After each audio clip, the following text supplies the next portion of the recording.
నేను ఒక్కనే పొలిటీషియన్ వాళ్ళ ఇంటికి వెళ్ళలేదా వాళ్ళ వెనకాల వెళ్ళలేదా నేను అనాథలం కాదా మరి ఏంటిది వాడికి మా ఇల్లు పగలబెట్టినప్పుడు 30 యాక్ట్ లేదా? జగన్మోహన్ రెడ్డి ఊళ్ళోకి వస్తే 30 యాక్ట్ ఉంటుంది, మేము బయటకు వెళ్తే 30 యాక్ట్ ఉంటుంది. నా ఇల్లు పగలగొడితే 30 యాక్ట్ ఉండదు అంటే మిమ్మల్ని అడుగుతా అనుకోమండి. పోలీస్ డిపార్ట్మెంట్ అడుగుతున్నా. దగ్గరుండి 100 మంది పోలీసులు దగ్గరుండి నా ఇల్లు పగలగొచ్చారు. ఆ రోజు 30 యాక్ట్ ఏమైంది? ఆ రోజు రూల్స్ ఏమైనాయి? ఇవాళ నేను 18 రోజులు జైల్లో ఉండి బయటకు వెళ్తే నన్ను అడ్డుకుంటారు.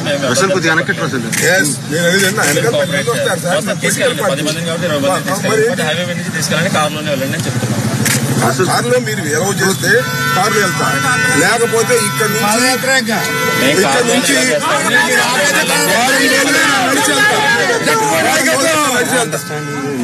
ఇదిగోండి సార్, అనవసరంగా ఇష్యూ పెరిగింది.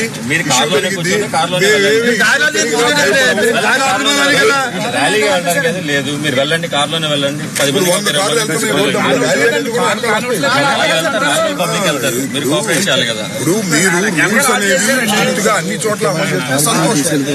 కొన్ని చోట్ల అమలు చేసి ఇది ఈ పద్ధతి ఏంటో, ఈ వ్యవహారం ఏంటో, పోలీసు వ్యవహారం ఏంటో నాకు అర్థం కావట్లా. ఇందాక చెప్పాను, నేను జైలు నుంచి 18 రోజుల తర్వాత రిలీజ్ అయ్యాను. 10 మంది వస్తారు, ఒక పొలిటికల్ పార్టీ మమ్మల్ని పంపించుకోకుండా కార్లు గడ్డం పెట్టి పెడితే వెళ్ళని ఇక్కడే ఉంటా. పోనీ మళ్ళీ పెట్టుకోమని లోపల ఏం చేస్తాం? ఇది ఎందుకంటే ఏందో మరి నాకు అర్థం. పైనుంచి వాళ్ళకి ఏం డైరెక్షన్స్ ఉన్నాయో మనకు తెలియదు. అంటే హెరాస్ చేద్దామని. హెరాస్ చేయగలుగుతారా? మమ్మల్ని హెరాస్ చేయలేరు. ఎవరు? లోకేష్ హెరాస్ చేయలేడు, చంద్రబాబు హెరాస్ చేయలేడు. తెలుగుదేశం చేసినంత చేశారుగా. పోలీసులందరూ 100 మంది పోలీసులు దగ్గరుండి నా ఇల్లు పగలగొట్టారు. 100 మంది పోలీసులు దగ్గరుండి నా కార్లు పగలగొట్టారు. 100 మంది పోలీసులు మా ఇంటి దగ్గరుండి నా భార్య బిడ్డలను తరిమి కొట్టారు. ఇంతకన్నా ఏం కావాలంటున్నా? ఇంకా చచ్చే బతికే చూస్తాం దాని సంగతి ఏంటో. 18 రోజులు జైల్లో పెట్టారు నా ఇల్లు పగలగొట్టి. ఏంటండి ఇది? ఇదేనా ప్రజాస్వామ్యం? ఇదేనా చంద్రబాబు పరిపాలన? ఇదేనా కూటమి పరిపాలన?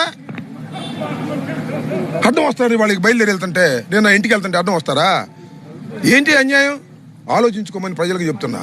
ఇవాళ అమ్మటి రాంబాబు జరగవచ్చు, రేపు మీకే జరగవచ్చు, గుర్తుపెట్టుకోండి.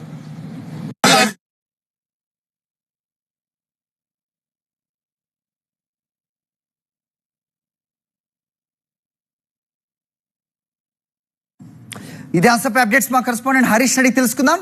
హరీష్.